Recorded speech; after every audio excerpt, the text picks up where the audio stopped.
Happy Sunday morning! Ikalabing-siyam na araw sa buwan ng Enero 2025. Oras na po natin ay alas 8:20 ng umaga. Medyo makulimlim pero ang kagandahan wala pong hangin na malakas yan.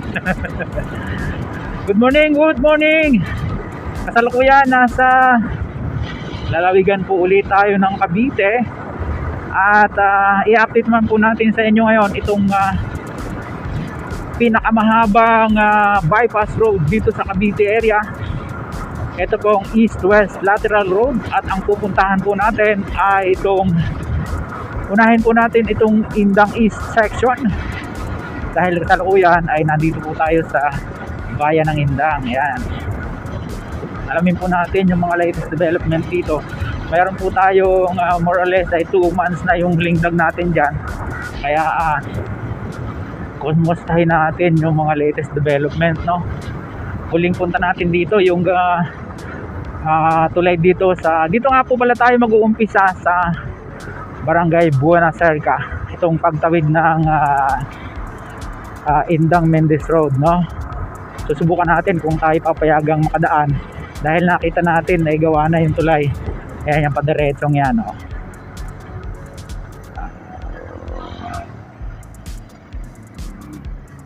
Doon na po tayo kukuha ng aerial shot sa kabila, dahil ito naman makailang beses natin itong naipakita sa inyo.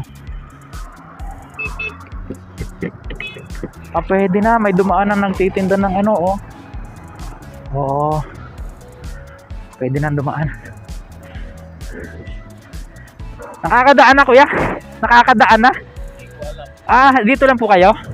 Papaalam lang ako dito. Salamat.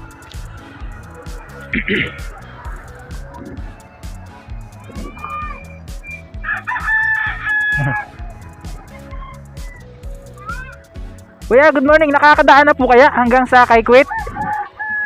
Thank you.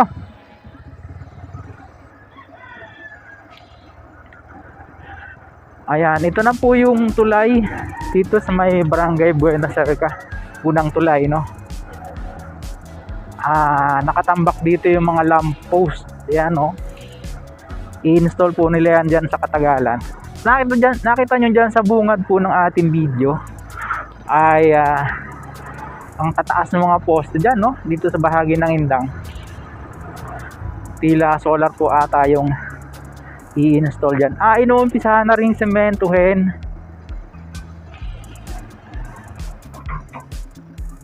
Ay, sa kabila.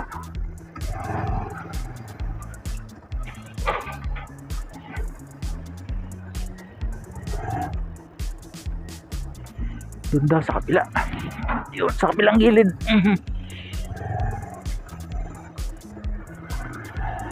Mag-explore na naman tayo, mga kabayan.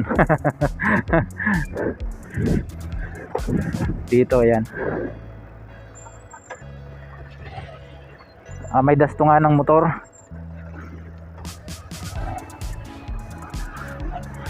Dahil yung karugtong nito sementado na eh. Titingnan po natin kung maipapakita ko sa inyo yung mga old videos natin dito. Kasi ito pa lang naman yung nadadagdag sa kanya, pinopormahan pala. Ayan, saan yung sinasabi ko sa inyo, sementado na siya. hanggang doon na po yan sa Barangay Kaikwit, no? Sipag ni Bossing, may pasok kahit linggo. Shoutout sa'yo sa mga husay na operator ng, ang tawag po pala dyan, excavator machine, hindi bako. Ayun. May nag-correct po sa atin nung nakaraan. Nakalimutan ko na lang anong pangalan niya.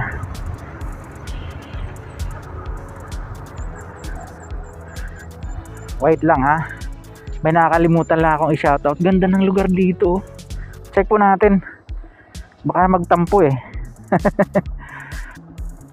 Si Sir Luis.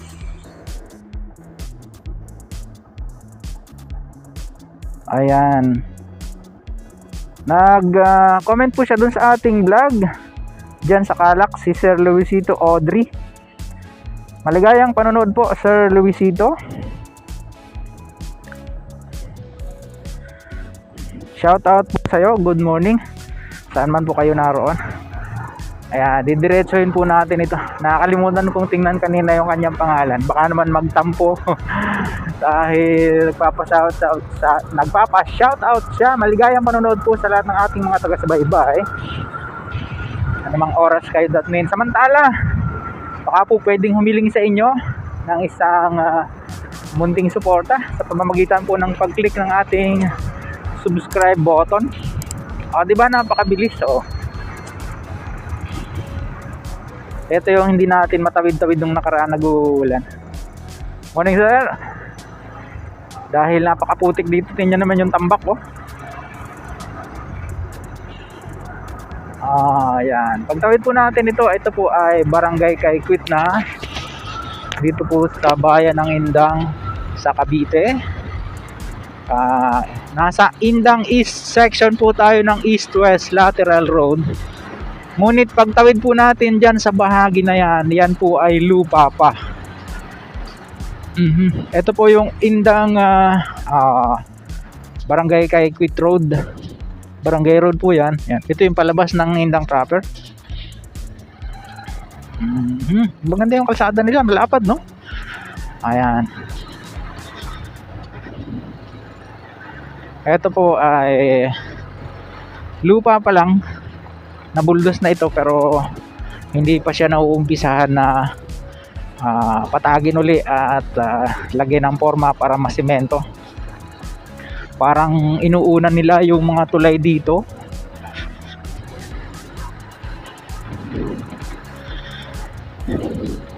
Nung huling punta natin dito, gawa na yung tulay. Diyan na tayo dumaan sa itaas, no? Ayan ganda di ba? Then kung maalala nyo, dito yung magandang bahay na hindi pa siya natatapos gawain ay giniba na uli dahil tinamaan nga po siya ng alignment nitong east-west lateral road dito sa bahagi ng Indang East. Ganda di ba? Pasamantalahin muna tayo dito dahil tingnan natin yung banda roon pa. Nung nakaraan may nakita tayong tulay dyan sa may barangay kay Tambog na daw yun Stay tuned po.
Ayun, pinapunta na po natin doon yung ating drone at na-confirm natin yung ating huling na videohan dyan sa may barangay kay Tambog ay tuloy nga, buo na siya, no?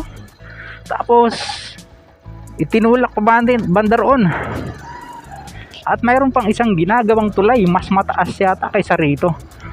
Ayun, lusungin po natin ito hanggang dyan lang makita natin siya ng actual, no? By land, kasi nakita na natin yung aerial shot na kanina, pero hindi tayo lalapit kasi construction site ito eh. Sabagay, wala namang gumagawa ngayon, mayroon lang truck na naghahakot. Pakasipag, no? Kasi araw po ng linggo at saka piyesta yata dito. Ayan, oh, taas niya. Ito yung sinasabi ko na napakalalaki ng bakal. Oh, maandar yung excavation machine nila. Doon, oh, yun, oh. So, balik na tayo. Yan po yung ating latest update dito sa Cavite East-West Lateral Road, Indang East Section. Inumpisahan po natin dyan sa may Barangay Buena Cerca. Nakarating tayo dito sa may Barangay kay Quit at nakarating yung drone natin hanggang doon sa may kay Tambog. At siguro yung naunahan pa ay Barangay Pulo na yon. At susunod na po riyan yung Barangay Tambukulit. Yan naman po yung ating i-update sa susunod. Itong ating series ng vlogging ngayong araw dito sa lalawigan ng Cavite. Manatili pong naka-tune in mga bayan. Maraming salamat po sa mga ngayon lang napagawi sa ating munting channel. Sana po huwag niyong kalimutang mag-like at mag-subscribe. Pakipindot po ang notification bell para lagi po kayong updated anytime na mag-upload po tayo ng video. Ito pong muli si Kabayang Alex, lagi nagpapaalala. Ingat po tayo, lagi tayong manalangin, pagpasalamat sa Diyos. See you po in my next vlog, God willing. Hasta la, bye bye.